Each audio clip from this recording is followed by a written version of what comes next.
You are watching programming from the East-Wast Center in Washington, D.C. Good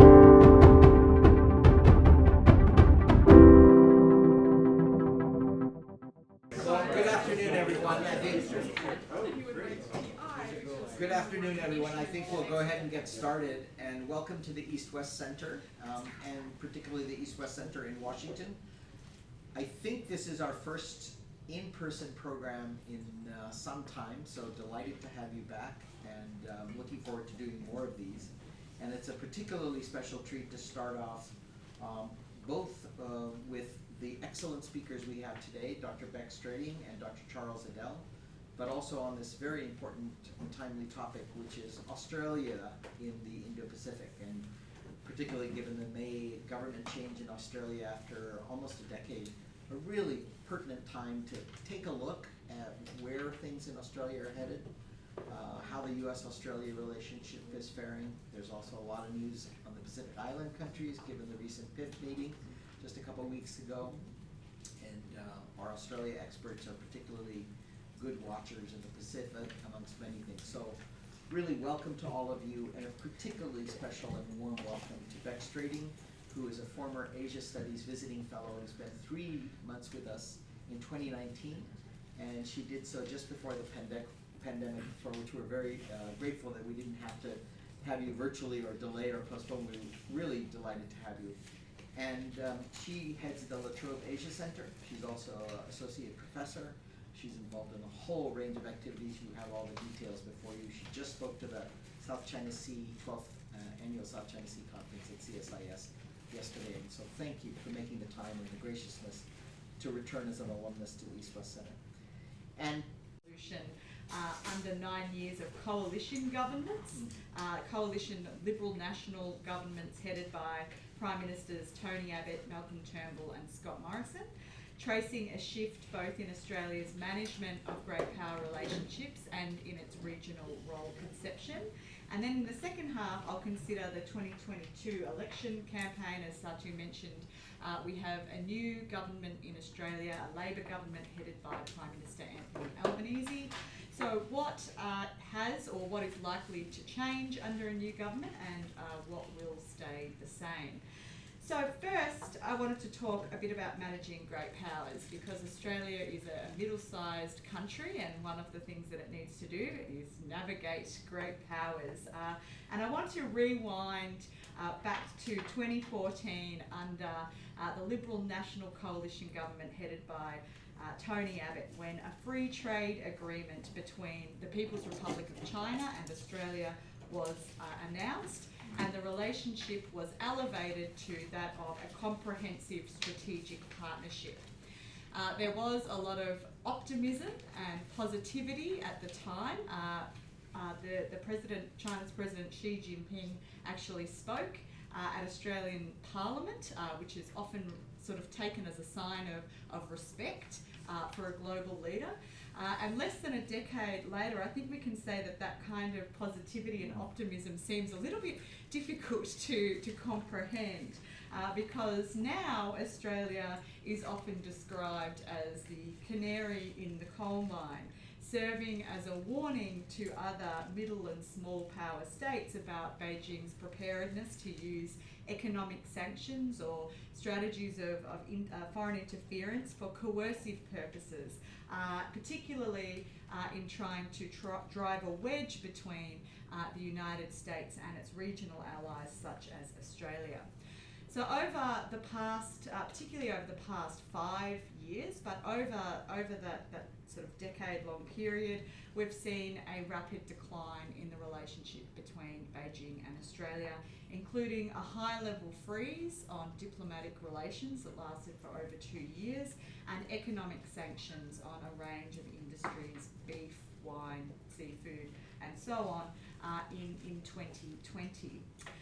So in terms of navigating great powers, historically Australia's emphasised what we call a pragmatic approach to foreign policy. Principally, this is concerned particularly since the sort of the 1990s, early 2000s, with managing the United States as its security partner, its ally, as well as managing China, which since 2007 has been its biggest trading partner. Pragmatism was broadly evident in the long-standing view from analysts and policymakers that Canberra should be able to simultaneously engage with the US and China and not have to, quote, choose sides. And this was something that we heard a lot from political leaders throughout the 21st century. It was really a part of John Howard's Prime Ministership approach to managing great powers, that you could simultaneously engage with these two powers and that you wouldn't really run into sorts of issues and that Australia wouldn't need to pick a side. So this is reflected in what Shannon Toe describes as Australia's position as an independent ally, not solely defined by strategic dependence on the United States, but also defined by its capacity to exert autonomy and engage independently with other major powers, such as China, in the pursuit of national interests, both security and economic related. But, as we've seen, China's rapid rise has had serious implications for Australia's security outlook. From around 2016 onwards, this was an important point at the time of the South China Sea arbitral tribunal ruling, which China rejected. The Philippines initiated that arbitral tribunal process. Public discussions and debates around pragmatism, once lauded as the central tradition underpinning Australia's responsible and nimble statecraft, pragmatism has become a bit of a dirty word. And in fact, my 2021 study with Dr. Priya Chacko from the University of Adelaide, where we analysed around 130 opinion pieces from 2013 to 2020, uncovered a new anti-pragmatism counter-narrative that presents pragmatism as a threat to Australian sovereignty, its principles and its values, even by those who previously supported such an approach. Since 2017, Australian governments have taken a much tougher stance against China in both rhetoric and in domestic legislation. And pragmatism has moved from being presented as a practical middle ground approach to China policy to one that's viewed as valueless and signalling Australia's lack of will or fortitude to stand up to China. But as we've seen, China does not lack fortitude in standing up to China. And it's made a response to a range of what is seen as troubling dynamic. First, we can see that those are manifested in Australia's sort of internal domestic security issues, concerns over foreign interference, for example, through donations to political parties or to politicians, concerns obviously over economic coercion, as well as China's so-called wolf warrior diplomacy. There's also the issue of hostage diplomacy of Australian citizens of Chinese heritage, and Australian journalists famously forced to flee China over concerns around hostage diplomacy. So there are a range of sort of internal security factors that have concerned Australian governments. And then there are the external security factors as well. China's strategic assertiveness in Taiwan and the South China Sea, mounting evidence of ethnic cleansing and cultural genocide in Xinjiang, the rollback of democratic freedoms in Hong Kong, as well as the growing strategic competition between the United States and China, which forms the kind of, I guess, the strategic or structural backdrop to understanding why this idea of not having to make a choice has become somewhat redundant now. So these internal and external challenges together present China as a rising threat to Australian security as well as to the broader regional security order. And this is reflected in opinion polls, which we can see through successive Lowy Institute polls. The responses to the question, do you think it is likely or unlikely that China will become a military threat to Australia in the next 20 years? In 2022, 75% of respondents said that China is somewhat or very likely to become a military threat. The last time that question was asked in 2018, it was only 45%. In contrast, the number of Australians who see the ANZUS alliance as important to their security has returned to record highs in 2022. So the previous records were during the Obama administration. So now, 9 in 10 Australians, 87%, say that the alliance is very important or fairly important to Australia's security, a 9-point increase from last year. So consequently, Australian governments, I believe, beginning in earnest with Prime Minister Malcolm Turnbull, have been increasingly willing to publicly and in policy push back against China. In 2018, Australia adopted legislation aimed at countering foreign interference and was the first state to ban Huawei from its 5G network. I think something that Prime Minister Turnbull seems quite proud of.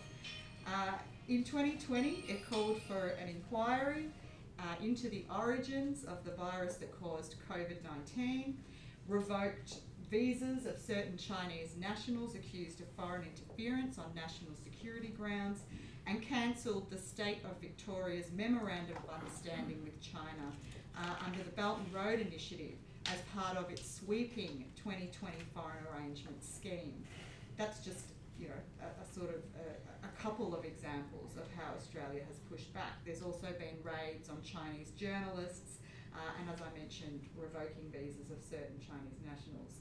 So in 2017, the Turnbull government also reinvigorated with US, Japan and India the QUAD, followed by Morrison government announcing AUKUS with UK and US counterparts last year. There are very different views about the extent to which Australia's actions and policies have contributed to the decline in the bilateral relationship. There is a narrative, one that the new Prime Minister Anthony Albanese has been carrying, which is that it's China that has changed, not Australia. Others see securitisation as having an effect on Australian policies, particularly through China threat narratives. Perhaps we can talk about this in the Q&A, but really what these are about are the extent of Australian agency. How much agency or autonomy can a middle power exert in conditions of strategic competition? And, you know, this idea about whether or not states ultimately might have to choose a side comes into play. So I wanted to move on to this sort of shifting role conception, because as we've seen, China policy has changed, but that has also had an effect of moving Australia closer to Washington. And I would argue that the shift is sort of broader than just about managing great powers. It's also about how Australia sees its conception of its role within the region and globally. So as you can see from the abstract for today's talk, I argue that Australia is now sort of conceiving of itself as an Indo-Pacific power. And indeed, since 2012, 2013, Australia has been an enthusiastic promoter of the Indo-Pacific concept. And I'd like to just note here that sometimes the Indo-Pacific concept is mischaracterised as a US-led strategy. But actually, the resurgence of the concept was driven by Asian powers well before it was adopted into official narratives by the Trump administration. Japan's then Prime Minister Abe Shinzo spoke of the confluence of the Indian and Pacific Oceans in a speech to Indian Parliament in 2007. So Australia was one of the first, really critical and enthusiastic adopters of this concept. Its 2013 Defence White Paper is often taken as an unequivocal redefinition of Australia's neighbourhood from the Asia-Pacific to the Indo-Pacific. And of course, one of the things that the Indo-Pacific concept does is it recenters the maritime domain as central to Australia's security and as at the front line of emerging challenges to Australia's national interests, regional stability and the international rules-based order. So for Australia, surrounded of course by 3 key oceans and multiple seas, the Indo-Pacific concept was a reminder that although its strategic vision tended to extend north and east to the Pacific, that the Indian Ocean was often overlooked despite its considerable strategic importance to Australia. Subsequent Defence White Paper in 2016, Foreign Policy White Paper in 2017 and a Strategic Defence Update in 2020 have all reaffirmed Australia's view, its new conception of its strategic environment. Now, these Indo-Pacific narratives converge with other discourses, such as I mentioned before, the rules-based order. And of course, it's not alone in connecting the Indo-Pacific with the rules-based order. The United States, for example, has explicitly called upon so-called like-minded allies and partners to defend the rules-based order against rising revisionism. So there's also a growing body of research tracing how the Indo-Pacific and the rules-based order are conflated with a US-led regional order. And Australia's own vision of an Indo-Pacific order is one that might be considered a bulwark against alternative visions of order, such as the one promoted by China's Belt and Road Initiative and its other strategic infrastructure and investment activities. So the Biden administration's Indo-Pacific strategy released earlier this year emphasised as well the harnessing of the collective capacity among allies and partners to adapt to contemporary security challenges and to try and seize new opportunities in this region. The policy declared integrated deterrence as the cornerstone of its regional security approach. And while this may remain a somewhat nebulous concept, it does prioritise cooperation and interdependence among allies and partners in order to dissuade or defeat aggression in any form or domain in the region. So while this may be viewed as a commitment to work even more closely with allies and regions in the partner, including Australia, the focus on integrated deterrence may carry other less optimistic imputations. Although the US Indo-Pacific strategy is driven by a desire to maintain strategic primacy in the Indo-Pacific, or at least one document at the end of the Trump administration stated that explicitly, the era of US regional hegemony and the liberal order, to the extent that it ever really existed in East Asia, has ended. As my colleague Professor Peter Dean argues, integrated deterrence may be viewed as a confession that the US no longer has primacy in the region, and that other states need to step up to defend the remnants of the US-led regional order in the face of challenges posed by other powers, primarily China. Among all the US allies and partners in the region, I would argue that Australia is the most enthusiastic and forward-leaning on this US agenda of integrated deterrence. And partly this reflects Australia's changing role conception. So Australia has often considered itself to be a middle power. But following on from some of the work of Dr. Andrew Carr at the ANU looking at Australia's defence policy, Australia has been willing to turn itself into a regional power by relocating its core national interests towards an inner ring, the South Pacific and maritime Southeast Asia, and to a lesser extent, its outer ring, being the Indo-Pacific. So this shift in role conception is observable in the sharp increase in the focus on China in public debates and discussions, as I discussed earlier. It's also reflected in Australia's renewed commitment to the US alliance as the backbone of its Indo-Pacific security policy, which is clearly apparent in its regional power approach. So part of this shift from middle power to regional power conception is this idea that rather than being seen as a middle power in a global context, Australia's focus has shifted to being a regional power in a regional context. And one of the other ways of sort of observing this shift is through the focus on new strategic minilateralism, particularly through the QUAD, and through AUKUS. So AUKUS being the Trilateral Security Pact with the US and the UK, which is primarily cast in official narratives as a technology and information sharing arrangement, but most of the attention, of course, has been paid on the first initiative, being Australia's plans to acquire at least 8 nuclear-powered submarines, and discussions are currently underway as to an optimal pathway for how that's going to happen. But these strategic minilaterals emerging over the past 5 years are notable in that they both involve the US and Australia. Australia is the only one that's, apart from the US, that's part of both of them. But it also suggests that there might be a problem with the existing multilateral forums in the region and globally.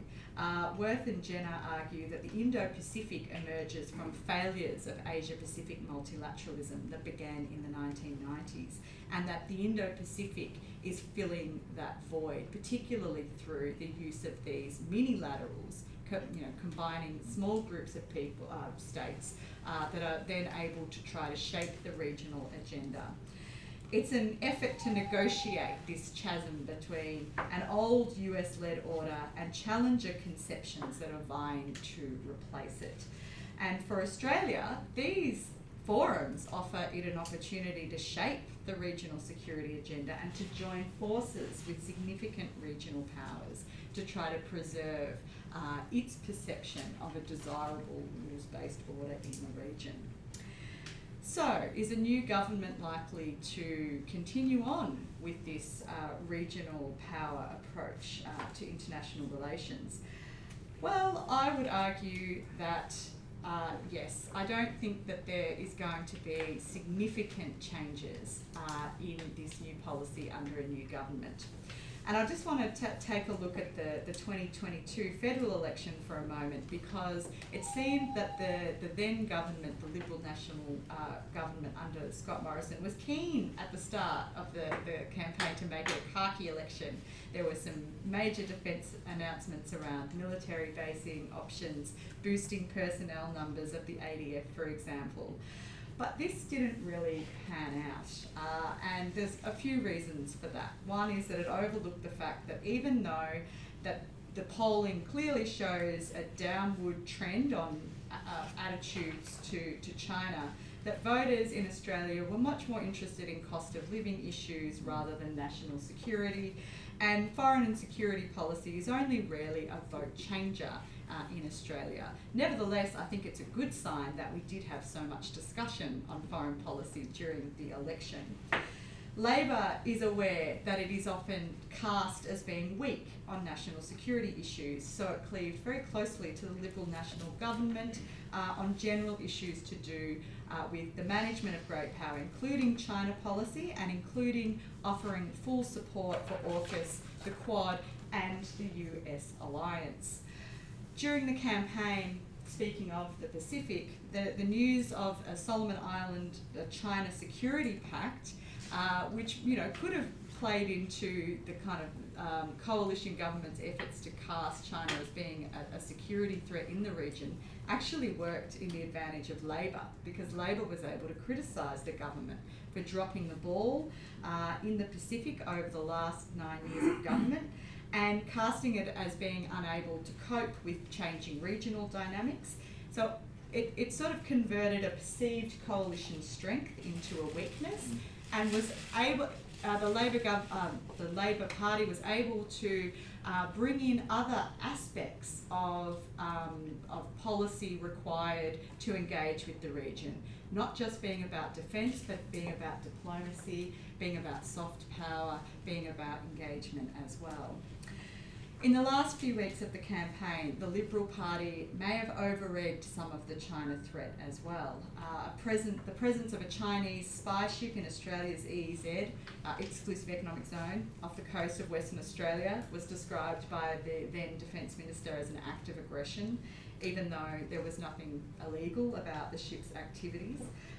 There was information released on the day of the election around two asylum seeker boats apparently heading towards Australia, despite a long-term commitment of not discussing so-called on-water matters around asylum seekers.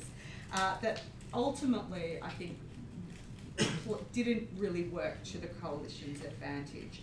And the hawkish anti-China rhetoric may have cost the Liberal National Coalition at the ballot box. 9 out of 10 electorates with the largest Mandarin-speaking populations recorded swings against the Liberal Party that were above statewide swings. 3 seats in particular, Reid, Chisholm and Tangney, had swings of over 10%. Reid, 18%. Chisholm, 19% swings against the coalition. And these seats were ultimately taken by Labor, and this was instrumental for Labor achieving a majority government. We also have a much more diverse parliament now, which I think is excellent, around double the representation of people with Asian heritage now in the Australian parliament. So there's risks involved in politicising national security. In the Australian context, there were lots of sort of examples that we can see. I won't go into them now.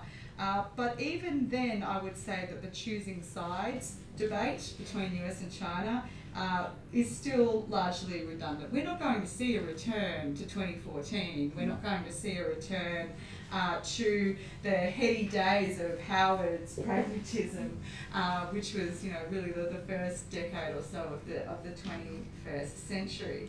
We may see some return to a small L, liberal pragmatism focused on greater Asian engagement. So engagement with Asia premised not just on security, but on having good relations with our neighbours for their own sake, not just because we're concerned about China. The new government is likely to have a different tone and emphasis in the way that it talks about security and talks about the region, less bombastic language on China. But I would argue that the substance of the policies put in place by the previous government are likely to remain similar, and principally viewing the US as the bedrock of foreign and defence policy. There's a bit of a misnomer historically that the Labor government is sort of softer on support for the US alliance, which hasn't really borne out through, even the Whitlam government in the 70s, Howard, Keating.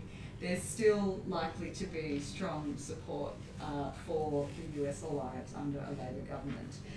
The federal campaign expressed unqualified support for QUAD and AUKUS, as well as broadly for the concept of integrated deterrence. Labor's unlikely to be able to substantially back down on China because, first, we've seen the public opinion polling. Second, the opposition is now led by the former Defence Minister, Peter Dutton. He'll be looking for weakness on national security. But also the other factor that's important is that the economic sanctions in 2020 were not as disastrous as what we might think. And so I think that has emboldened Australia in a way to talk seriously about sovereign resilience and being able to act autonomously. So the changes, I think we'll see Asian engagement, as I said, a focus on genuine partnerships. We've seen Foreign Minister Penny Wong, Defence Minister Richard Marles and the Prime Minister out in the region, really, a real steady or quite an intense pace of interaction in the region, I think. A return to diplomacy, so more investment in Department of Foreign Affairs and Trade, in foreign aid, in things that had been sort of cut back on over the last 9 years. There will be a focus on climate change, whether or not the Labor Party will be able to live up to those commitments, I think is yet to be seen. And the last one that I would argue is that there'll be possibly less suspicion of global multilateralism than perhaps in the previous government. But really, the substance, I expect, will remain the same. Terrific, Bec. Thank you so much for laying out both the context and the election and the change. Very interesting things that I think we'll get back to. But first, to invite Charles to make some comments, and then we'll take it from there. Yeah, terrific. Thanks so much, Satu, for the invitation. Bec, what a mouthful. Scoping out and description of why context matters and what we've seen play out over long-term shifts that we've seen playing out over the last decade or so. It's terrific to be at the East-Wast Center. I actually particularly want to thank you not only for having hosted Bec, but for really doing such an important job in training the next generation of leaders. And in fact, I've stolen from you. My wonderful program manager comes to us having just been an intern with Good. East-Wast That's Center what we before. want to see. So thank you. Look, one of my jobs as the new Australia chair, the first one in Washington, is to help translate Australian into American. Just like when we were in Sydney, my job was to translate American into Australian. As we say, same language, more or less. So one of the things that Bec underscored that I'll just riff off of for a second is you might have heard her discuss a khaki election.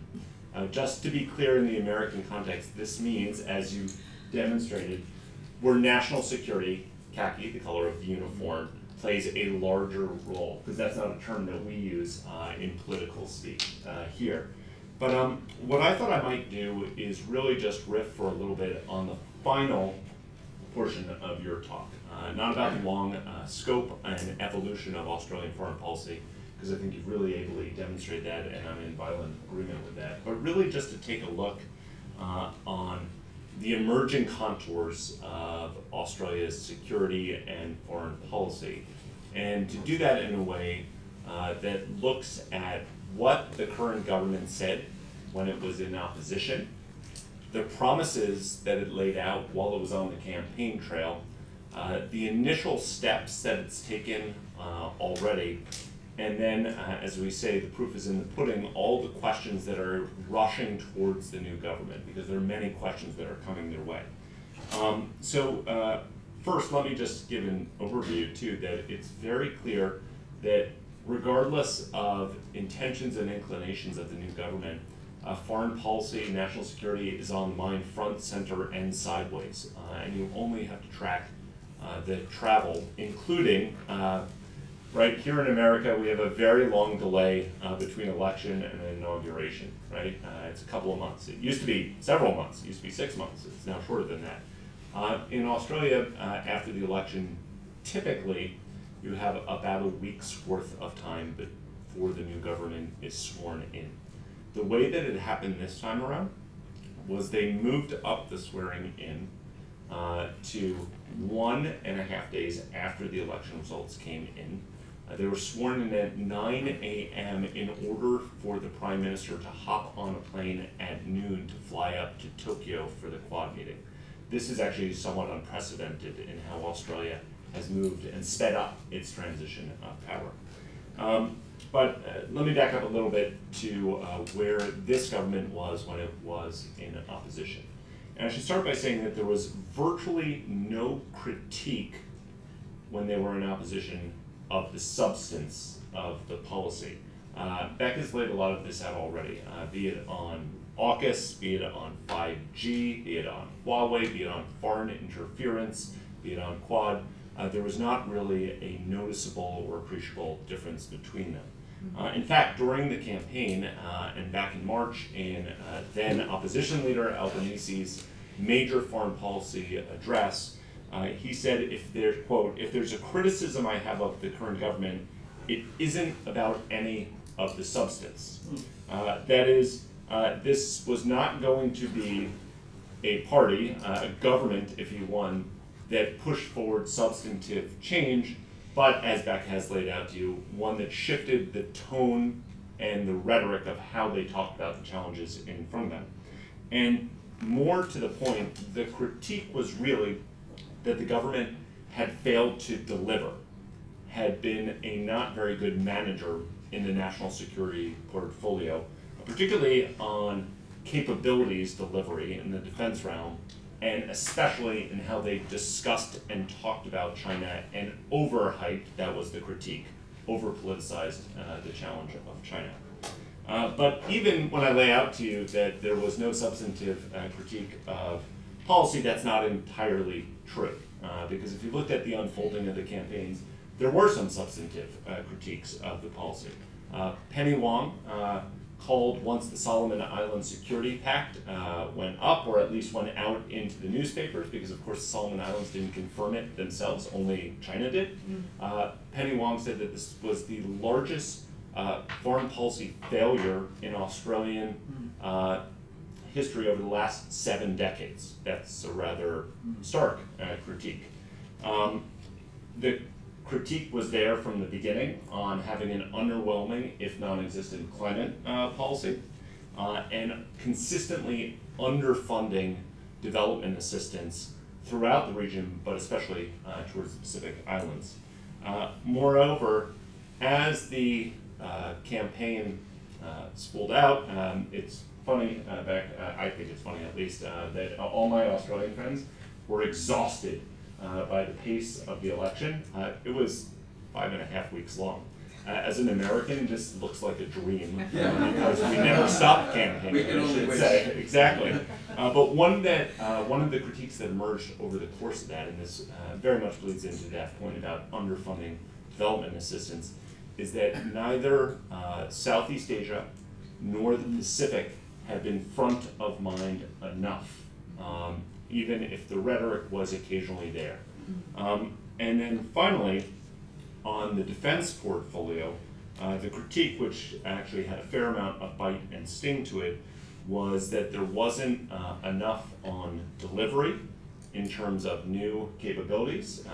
As Bec laid out, this was a government that had been in power for 9 years, and Australia has been looking to develop new undersea capabilities, new submarine capabilities since 2008, and has nothing to show for it.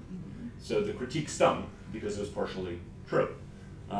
The other critique was that they needed a faster timeline. Now this emerged, by the way, from all sides of the aisle, both the grandees of the Labour Party, Paul Keating, and Malcolm Turnbull from the coalition, saying that AUKUS maybe looked like a good idea, but wouldn't solve any of the pressing concerns on the timeline that Australia needed them. So there was an impetus and a drive to come up with acquiring more deterrent capabilities sooner. Otherwise, Australia would remain powerless to defend itself. So when I step back from that, I would say that despite now Prime Minister Albanese's nice words, that there was no substantive critique, it was just tone and rhetoric. In fact, there were a fair amount of substantive critiques, although I do agree that in the broad contours of Australia doing more and hewing more closely with the alliance, no change on that front.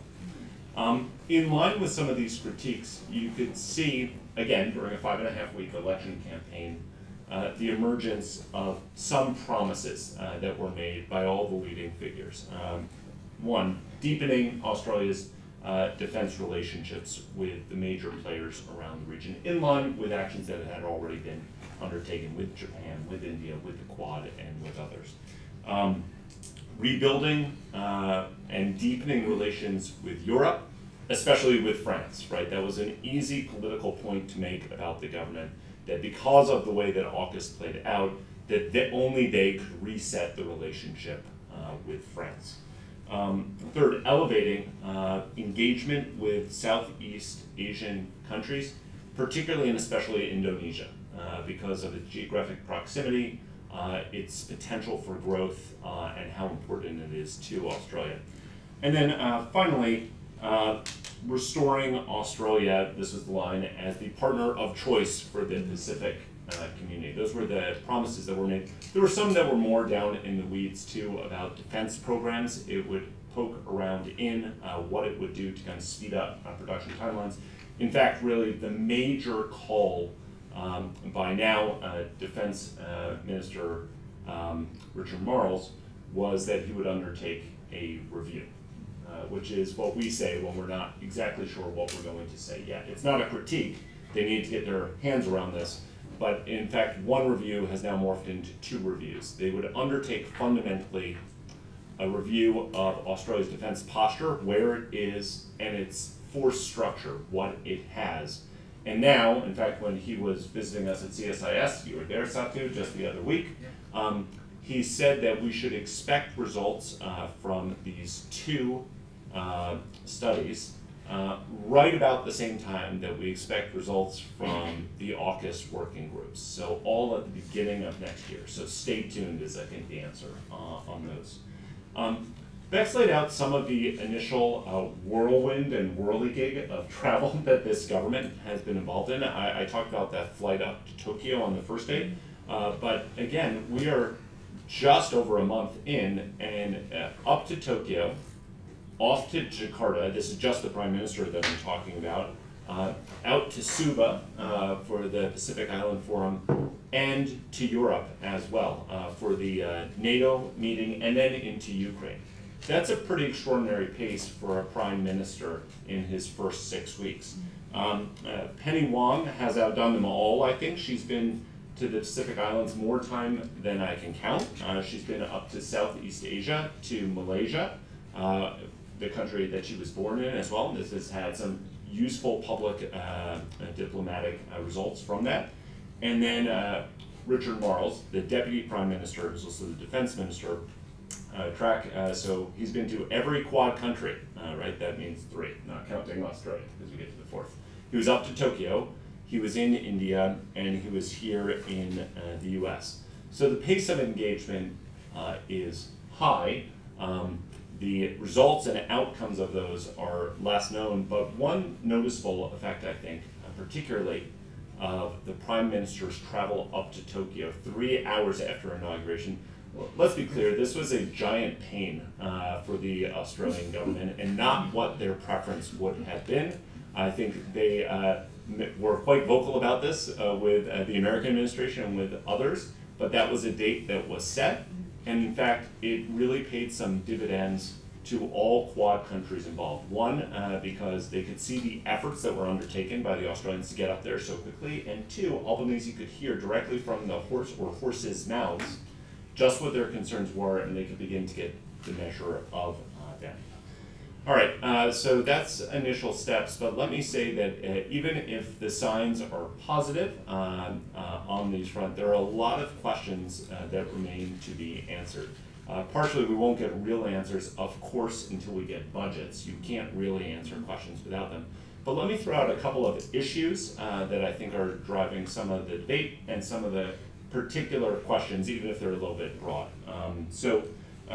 First, Penny Wong is the chief opposition spokesperson for years, who knows the portfolio especially well, talked consistently, much like you've heard talk in the American system, that we are over-leveraged on the military side of things and need to put more resources, time, and effort into the diplomatic portfolio.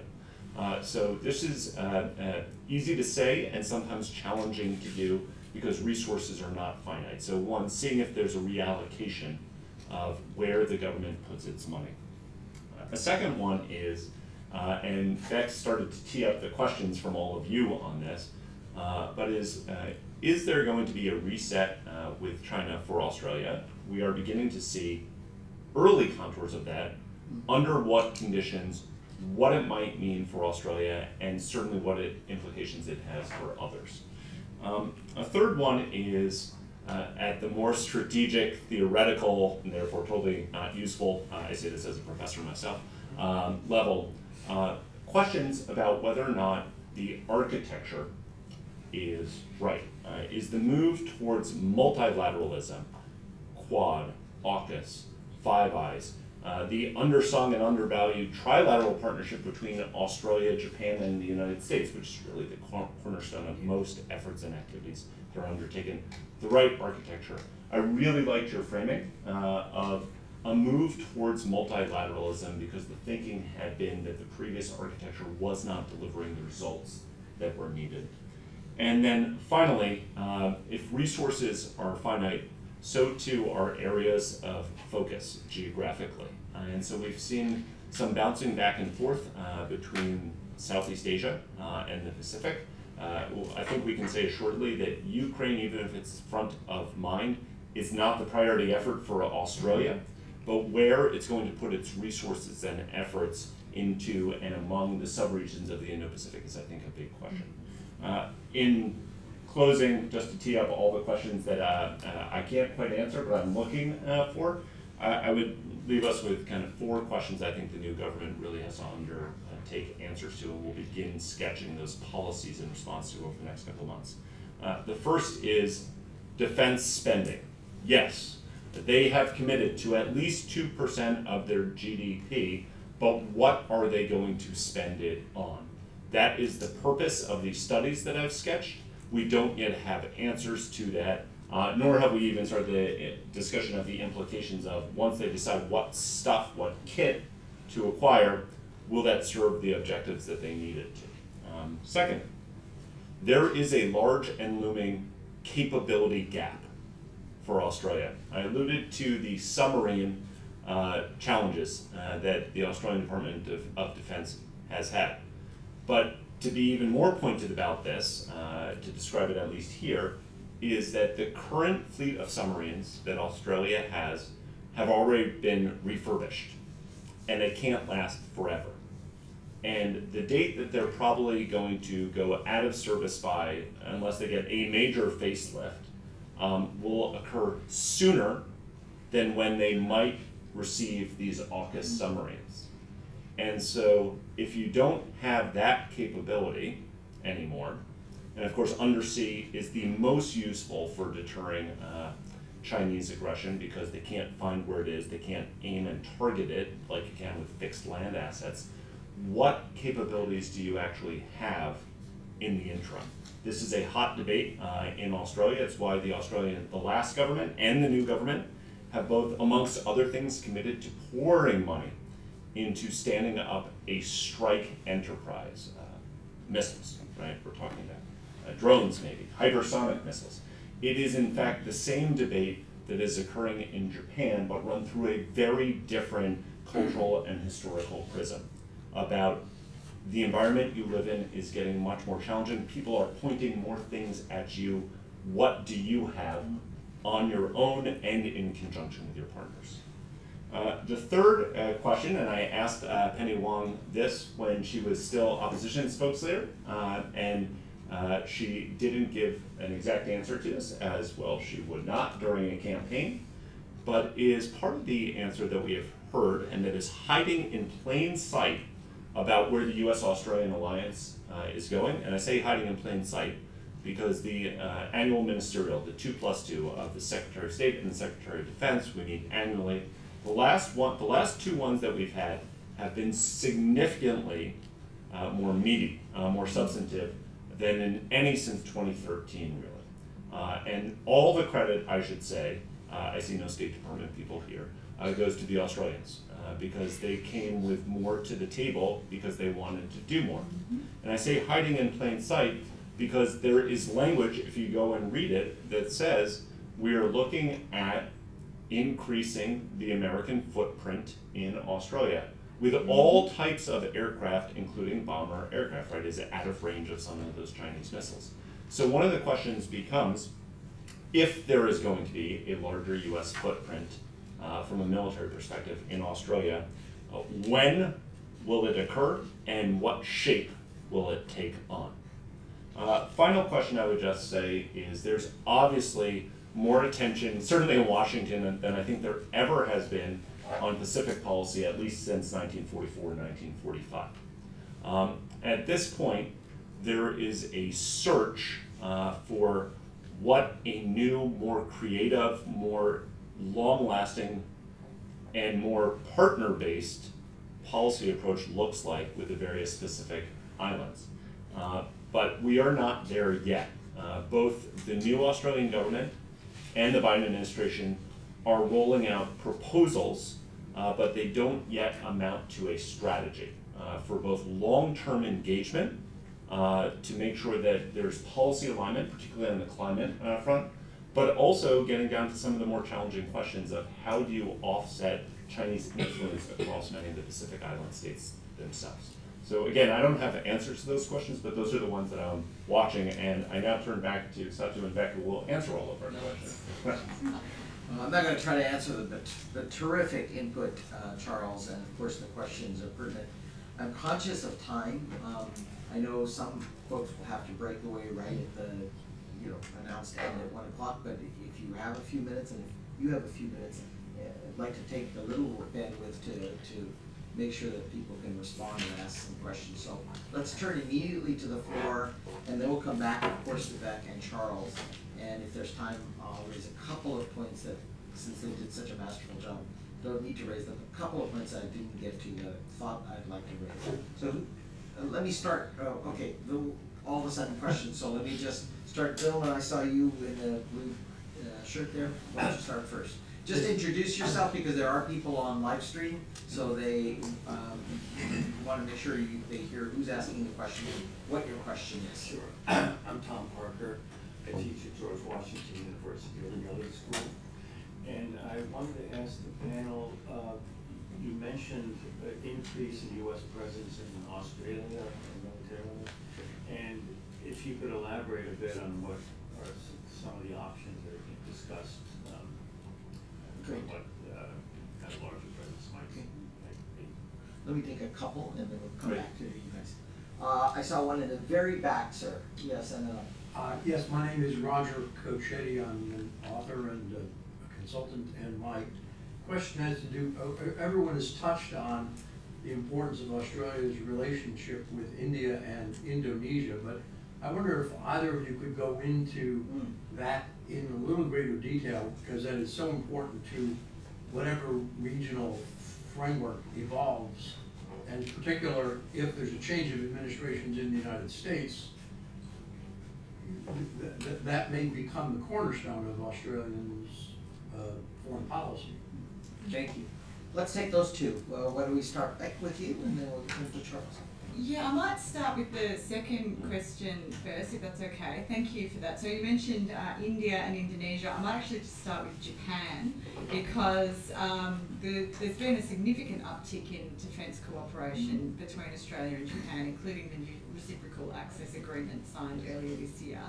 That is really a kind of remarkable, I guess, achievement in the relationship between those two countries, and a sign that Australia has been seeking to what I'd call diversify its foreign policy, in a sense of trying to hedge against dependence on either of the great powers by deepening some of these defence relationships in the region.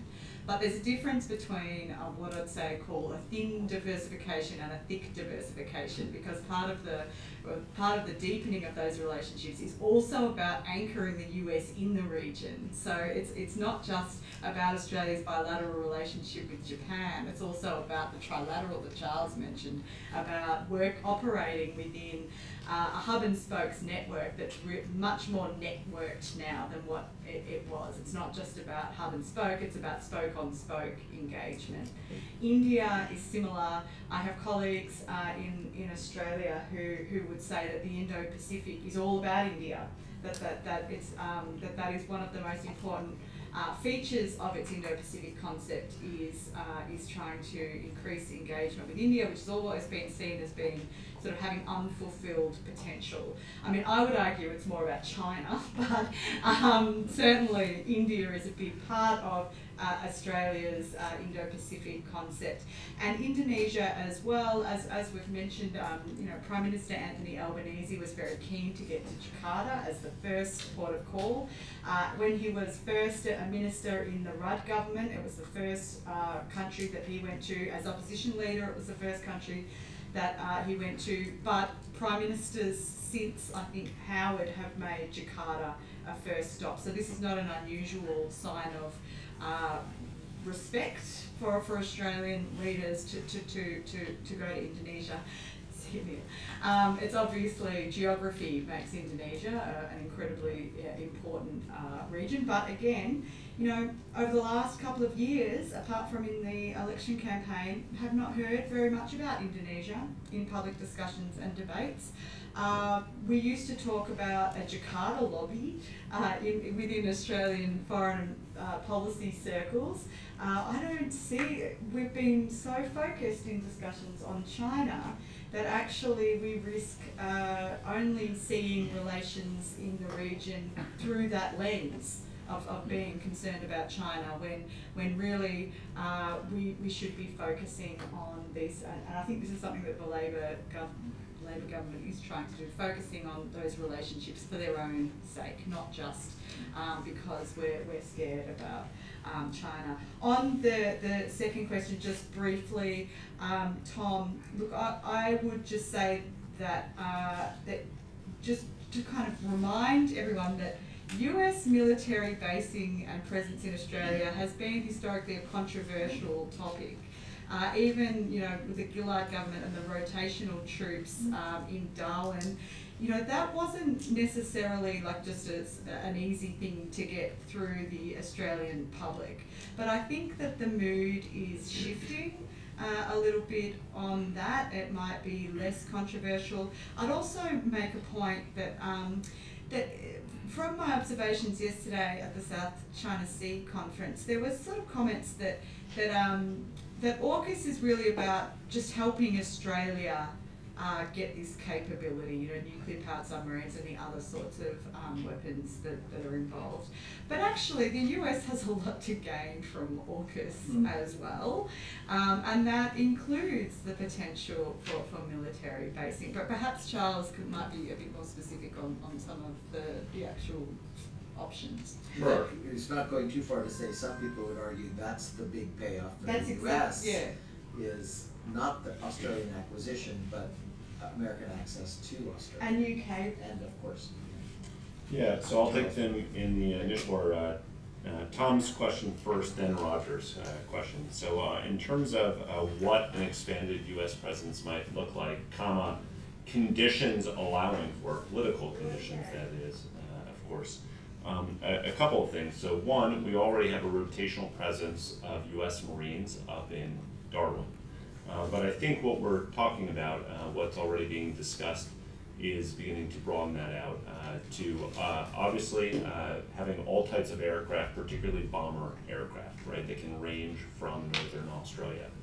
There's already talk about lengthening some of the runways that you need up in northern territories to accommodate those types of aircraft. The largest one, though, that I would say is as we begin to talk about AUKUS, and AUKUS front of mind generally means submarines, but if you think more broadly, it means a lot of things, including there's an entire work stream on UUVs, unmanned undersea underwater vehicles, drones that go underwater too.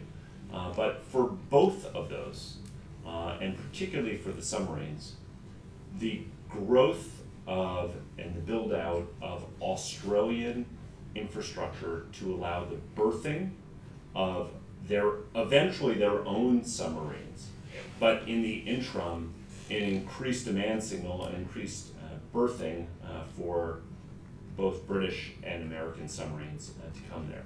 I would say too that part of this means building not just submarines, but all the very unsexy stuff, all the maintenance facilities that go into these, and then building out too, and this was called for in that last Osmond duo, more fuel depots, right? You have to be able to get fuel to those planes, to those ships.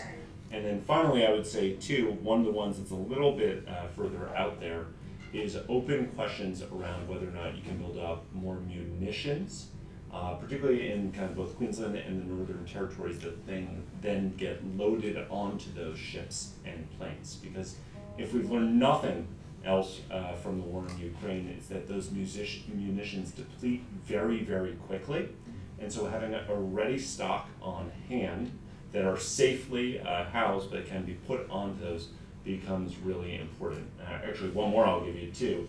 If you think of the geography of Australia, the Northern Territories in particular, a bit in Queensland too, some in WA, I don't want to underprivilege WA, Western Australia, but particularly Northern Territories, you have some of the largest training ranges where you don't have concerns about populations inhabiting them, where you can train and fly hypersonic missiles over them. So expect to see a lot more training and co-training together, and also where you can begin to launch satellites straight up into space.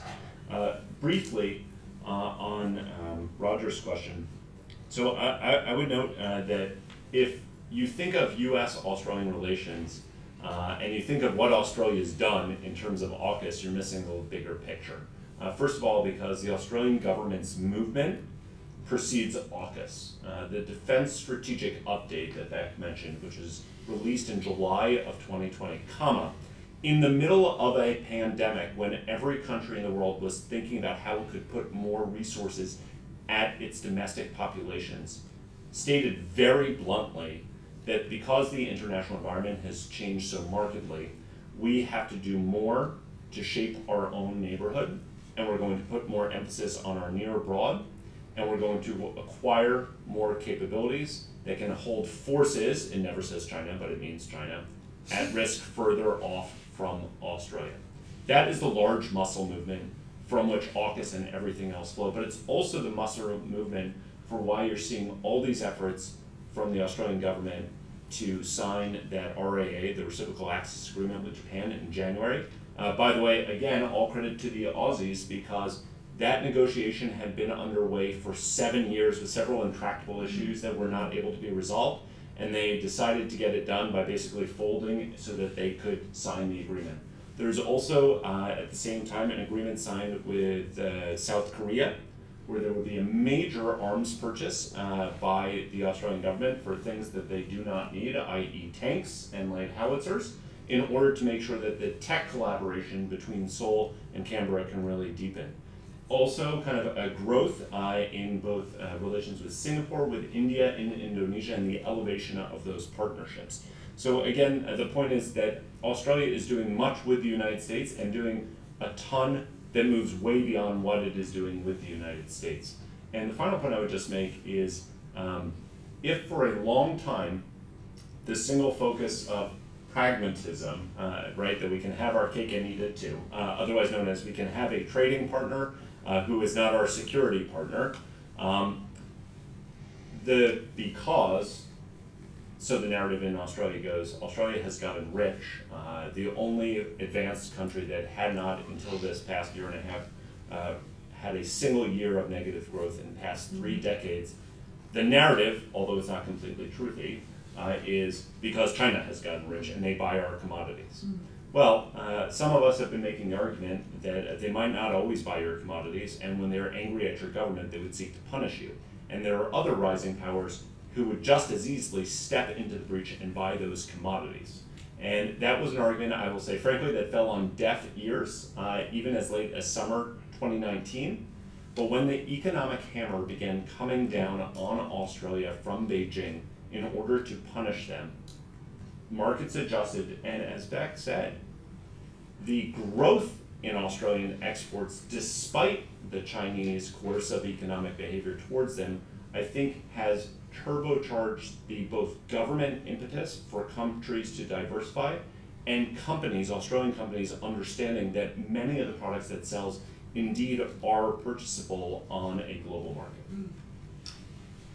On that note, just 2 things, and it was a theme that I particularly noted of in Bec that you just touched on it, which is this, the electorate focused on cost of living, not foreign affairs, but this political economy question is very interesting in Australia. Structurally, a couple of things have happened. First, Australian manufacturing to GDP ratios have declined over the last 2 decades.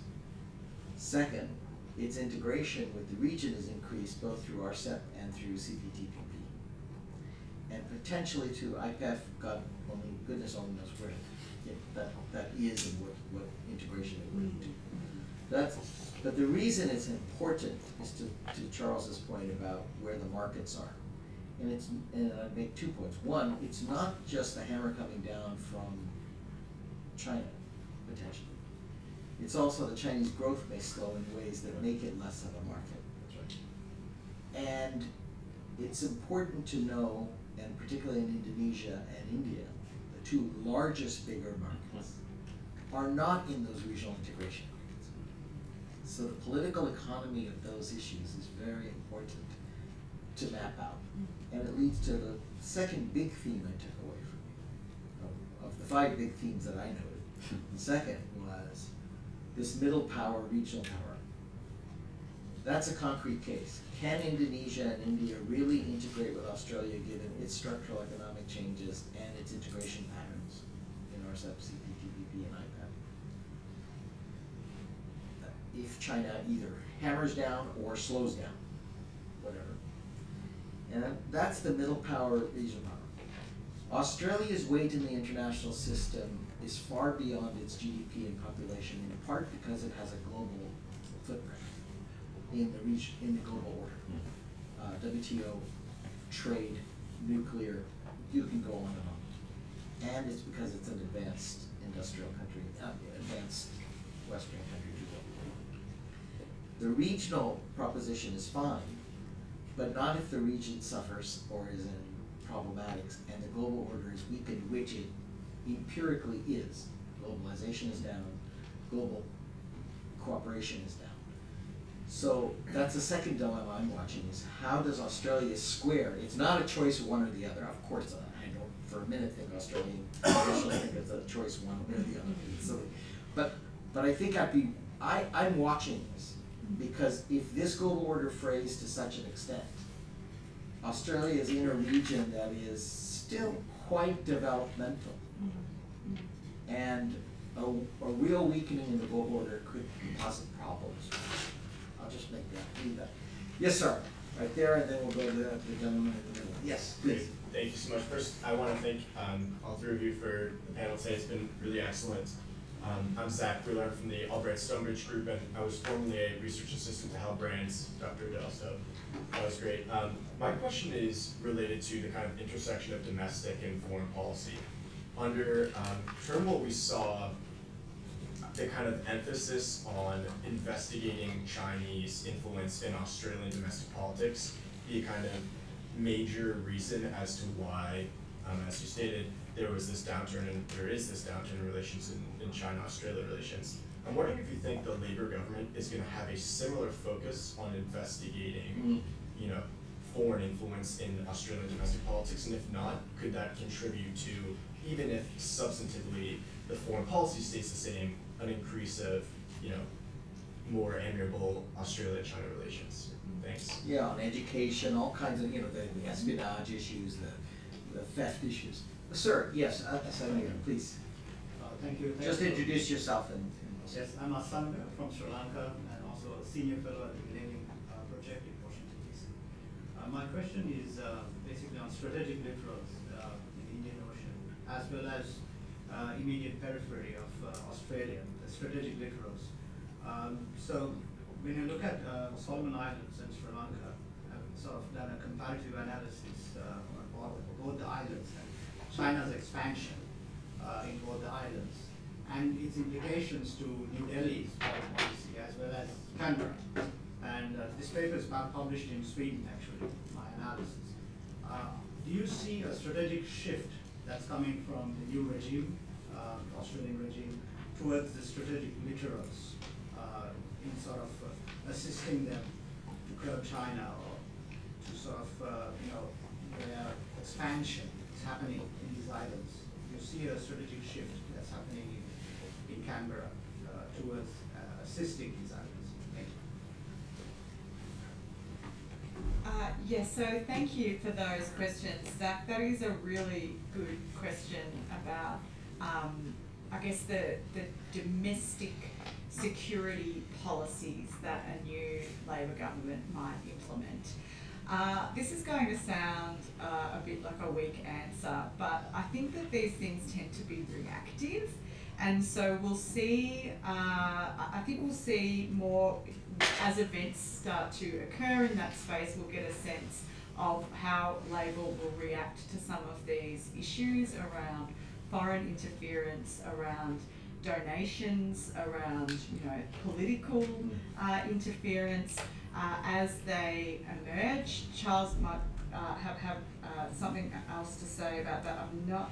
Like, education is a really interesting one because the foreign arrangement scheme that I mentioned earlier captures states, so states like Victoria, New South Wales, but it also captures universities. So it's kind of this sweeping legislation that requires universities to report its engagements with it's arrangements with other universities, which is a lot of paperwork, because it's global to all countries, even though it's ostensibly country neutral. We kind of know that it's not, they're not really interested in what, you know, we're doing with the UK or the US or anything like that. But It's New Zealand you're really worried yeah, about. we're really worried about Wellington. Always got our eye on Wellington.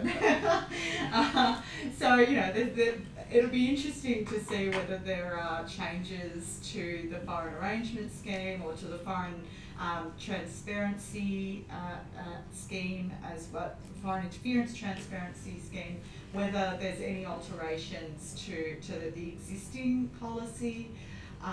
We might see a slightly less bombastic concern around things like Confucius Institutes in Australia.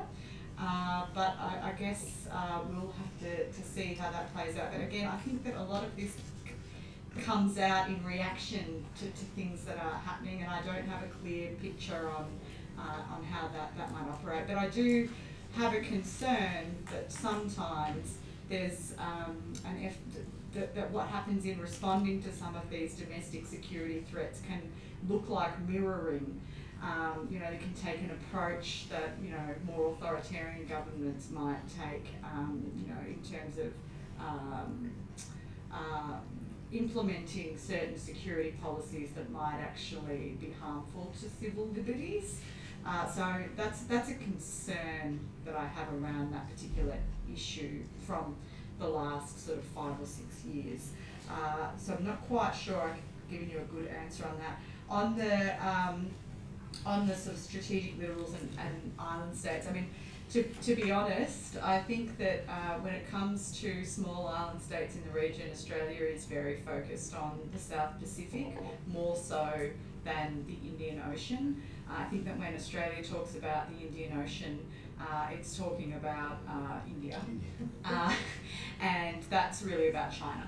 But I really applaud you for doing this study on comparing the particular islands across the Indian and the Pacific Ocean, because this is it continues to be a gap. I think there is work going on now that's really important in understanding the ways that the Indian Ocean and the Pacific Ocean, and then Southeast Asia as the kind of maritime fulcrum, actually works together as a region. I mean, we still actually tend to see these as disparate, separate regions.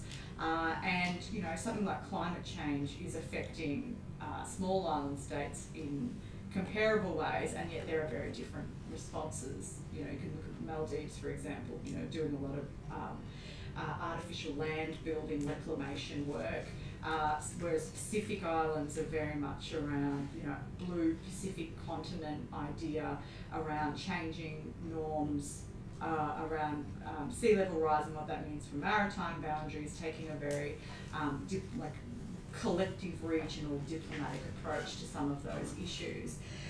To your question about Australia, I think the Labor government outlined a specific strategy on Pacific that around broadcasting. So a real gap emerged over the last 9 years around soft power and Australia broadcasting into the Pacific. So renewing the focus on that. There's, of course, the climate change is such an important issue for Australia's relationship in the Pacific. There were the Labor mobility scheme. The Labor Party has announced or committed changes to that to sort of follow sort of New Zealand's lead, I think, on enhancing that. I mean, that is a real strategic strength in a way. It is the... And is the PACER Plus trade element still part of the new government's approach? I've lost the dot on that. I don't remember off the top of my head. PACER Plus is part of the new. I believe it is, but I'm not sure. Yeah, I'm not 100% sure on that, because there's quite like, if you look at the Labor Pacific policy, there's 5 or 6 sort of things that it announced that really there's a defence academy as well idea. So there's sort of these it's joining some of the dots around the Pacific step up, which was really security focused. I mean, there was some infrastructure development stuff.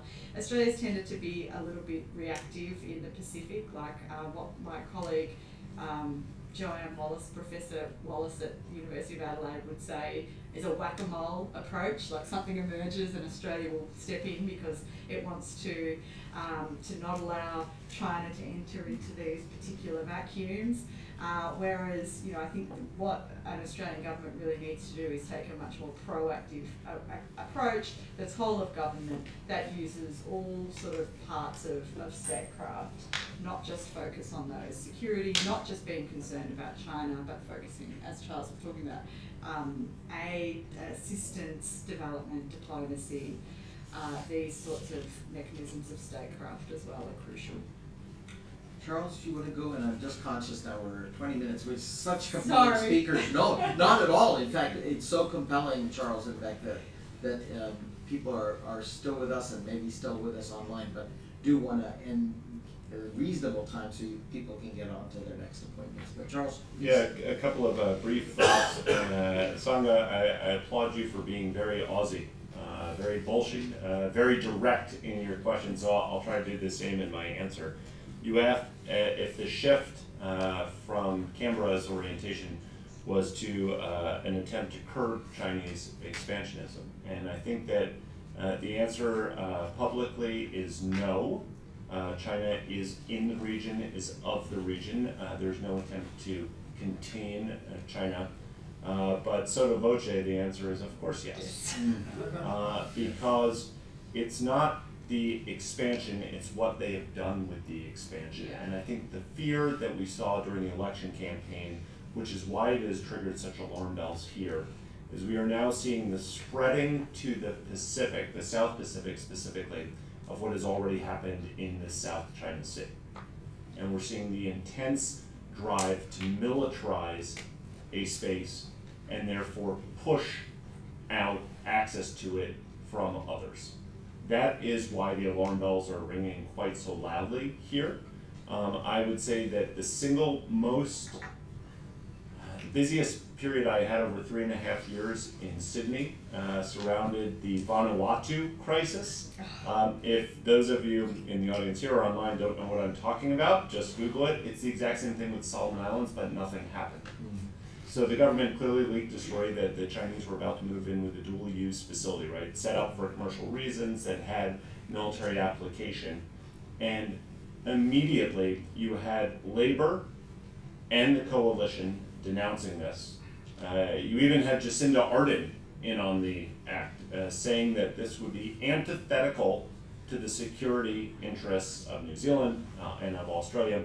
And if you look back at how Australian governments, I mean plural and I mean bipartisan, have defined their number one duty, the security of Australia, going back multiple decades, both Labor and Liberal, it has been that we will never allow ourselves to be placed in the situation that we found ourselves in 1942 and 1943, where we were potentially cut off from the rest of the world by a hostile power.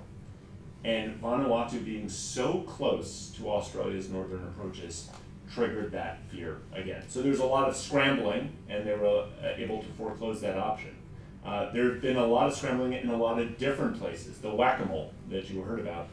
This is why Solomon Islands has rung, I think, such existential dread coming from Australia. And I would say, frankly, that even if we talk about the Pacific step-up that the Morrison government undertook, that we're now looking at a potential expansion and broadening of under the Albanese government, the Pacific is very large. And when you push Australians and ask them, what are you most concerned about? They'll say the Pacific, and then you say, but really, where in the Pacific? Yeah, They would which say country? our northern approaches, and they'll narrow it down to Fiji, Papua New Guinea, Vanuatu, and Solomon Islands. But even if you were able to forestall Chinese expansion into all four of those, that does not answer our larger Pacific quandary that we are in right now. Final point I would just say in response to Zach, and Zach, any research that you did for Hal and me, I thank you many times over. In terms of, I think, challenges that might confront the government in ways that they might not want to, because they are trying to re-norm or re-establish some of the boundaries between Beijing and Canberra. And by the way, they look to be re-norming in somewhat favorable circumstances, because no matter what Beijing says, they've climbed down from some of their demands. They have 14 demands on the Australian government, like don't ever criticize China publicly in your newspapers, okay? They're now down to only 4. So there, I'm being glib, but there has been a rollback of some of these and the potential resumption of coal sales. I think there are 3 areas that I would look for that might present some quandaries to the new government. First, the critique of the foreign interference legislation has been that it looks good on paper, but there have been virtually 0 prosecutions under the law.